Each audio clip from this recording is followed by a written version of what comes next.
YouTube? This is Average Joe's Fantasy Football, and you got Steve here with another great video to help you guys out with your upcoming season. So right now, I'm actually going to talk about the must-have wide receivers for this upcoming season. And that's a lot based off of where they're being drafted, based off of ADP, what they've done in the past, and of course, what kind of schedules they've got coming with them this season. So again, I want to make sure you guys are a little bit prepared. It's not going to be a huge list. Again, these are about 5 or so receivers that I feel that are being overlooked, being drafted a lot later, that you might be able to steal from people who may not be prepared for this season. So I want to make sure you guys are ready for it. If you are new to the channel, make sure you hit that subscribe button, hit the notification bell, because we're going to be dropping videos like this and really until you guys are ready to draft. And then of course we'll be doing all of our start and sit videos and waiver wires and stuff like that when the season is here. Follow us on our socials. Again, if you have questions about your draft, questions about, what players to kind of go after, where they should be drafted, things like that, hit us in our DMs, whether it be Twitter, Instagram, or of course, hit us in the comments down below. I really hope these videos have really helped you guys out a lot. Again, if you have not drafted, hopefully you haven't, because preseason is starting. This was going to help you guys with that, all right? So we're going to kind of jump into it. I'm going to kind of start it in kind of where they are in their ADPs right now, and kind of what they did, last year, to really where I feel is they're just being overlooked. These guys really deserve all your attention, and might be some players that are going to make or break your upcoming season. So the first player I've got for you guys is Terry McLaurin. Look, right now, he's wide receiver 11 on most rankings. Especially if you go to some of the major, websites, he's ranked right outside the top 10, which isn't bad. So you're going to see him typically drafted around the 3rd or 4th round. His ADP is about 39. And I actually think he could be a little bit higher. I've seen some receivers going higher than him that has not performed at the level that Terry McLaurin has the past few years. Now he's got, Ryan Fitzpatrick, who, look, he's not an Aaron Rodgers or a Tom Brady, but Fitzpatrick does have that swagger to him and does a great job of really learning an offense pretty quickly and getting in the ball. Terry McLaurin has not played with a great quarterback since he's been in the league, yet he performs every single year. He's usually in the top 10 to 15 range. So again, based off of where he's at an ADP of about 39, again, round 3 to 4, if you kind of aim for that, that's a steal for him. He is a number 1 receiver. He will get you in that top 10 wide receiver range. Again, he was 11th last year with all that chaos going on for Washington. And on top of that, they've got the 9th easiest schedule for wide receivers this upcoming season, okay? So that's all based off of last year. But again, that's got a great schedule. New quarterback who's got some good, I would say, skill set, right? And then, of course, being as consistent as he is somebody I would absolutely go after. Again, I'm seeing him fall in the late 3rd round, early 4th round. The next guy I've got is Allen Robinson. I don't understand why he is getting disrespected every single year. I get that there is a quarterback situation every year, whether it have been, obviously this year with the Justin Fields. Is he going to play? Is it Andy Dalton? The last couple of years has been Mitch Trubisky and there's a lot going on, and I understand that. But ever since Allen Robinson has been in really the league in general, whether it was for Jacksonville or now in Chicago, he's done a great job. He's been one of the top wide receivers. For example, he right now is about early 4th, mid to 4th round right now. He was ranked wide receiver 12 after Terry McLaurin, and I honestly believe he is a better receiver than Terry McLaurin. 4th round? Are you kidding me? I'll take Allen Robinson all day. If you look at what he's done, whether it be last year or the year before that, he was wide receiver 9 last year. He was wide receiver 8 the year before that. Again, he's a top 10 receiver that is falling well outside that top 10 range, and he's falling into the mid 4th round. Another receiver you should be going absolutely after that I would every single time. If you guys look at any of the mock drafts, I try to go after Allen Robinson as early and often as I can. Again, know your audience. Know who you play with. Look at who these guys draft. Allen Robinson is not a name that a lot of people get familiar with because it's on a Chicago team that struggles.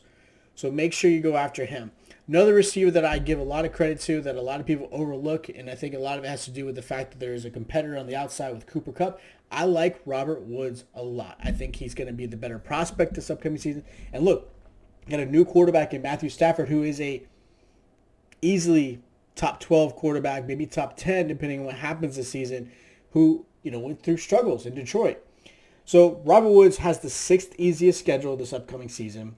Okay, so he's got a great schedule. Right now he's falling in the mid-5th round, early 6th round, so that's a good average draft. Again, you might see him in the 4th, but most of the average draft positions he's falling in the mid to 5th, mid to 6th round. Okay, so in that span, he's wide receiver 19th ranked. Okay, last year he was wide receiver 13. The year before that, wide receiver 14. So he's right outside that top 10, and he's falling.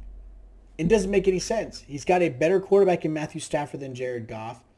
He gets, I think, the more big plays than Cooper Kupp. Cooper Kupp, obviously, as a PPR receiver, does get a lot, but even Cooper Kupp usually is around the same area because they do get the ball spread to them pretty evenly. I like Robert Woods a lot better. Make sure you go after him. He's a must-have this upcoming season. Another receiver that I have is Robby Anderson. A lot of disrespect in his name. I know he didn't do amazing in New York when he was playing for the Jets, but he did pretty well. And then last year, going to Carolina with CMC out, quarterback play from Teddy Bridgewater was up and down, like really horrible.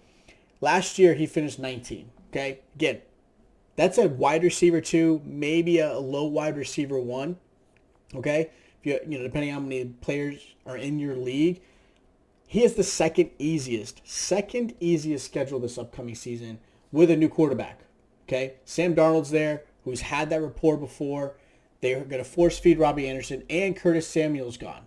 Okay, so it's Robby Anderson, DJ Moore. Those are your 2 receivers, and I like Robby Anderson a lot more than I do like DJ Moore. DJ Moore has a potential high ceiling, but the floor of Robby Anderson is going to be a better option. He's a safer receiver. He's going to get you anywhere from the top 15 to top 20 easily. A strong wide receiver too. Right now, he's falling in the 9th round in some cases.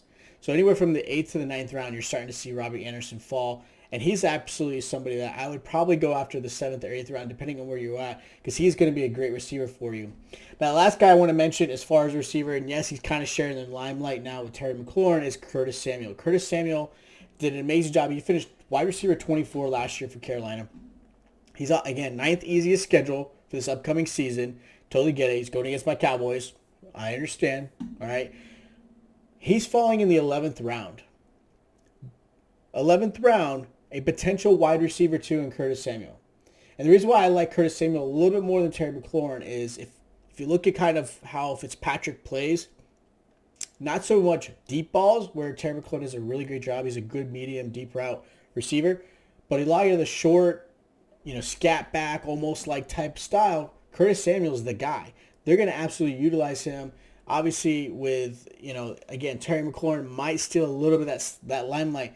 But a wide receiver 2 in the 11th round, I'll take that all day. Again, that is somebody I would absolutely go after for this season. I really hope this video has helped you guys. Again, this is not a long list. I want to kind of make it short and sweet for you guys because these are 5 wide receivers that I've been seeing dropping in their ADP for no reason whatsoever, but the fact that they play for teams that aren't obviously playoff contention, maybe don't have great quarterbacks. So a lot of people are kind of hesitant, but these 5 wide receivers are easily going to be a strong wide receiver 1 or a good wide receiver 2 that you can get in the late rounds, and you're not losing out on getting some other studs for your team. It's always about building depth and getting players at the right particular spot where you don't feel like you overdrafted them, okay? So if you guys did like this video, make sure you hit that subscribe button. Again, always hit that notification bell because we are going to be dropping videos like this and more, of course, with this upcoming season. Follow us on our socials. Make sure you hit us in the DMs or comments down below if you guys have any questions, or if you love the video, make sure you hit that like button. And again, I'll check you guys out next time.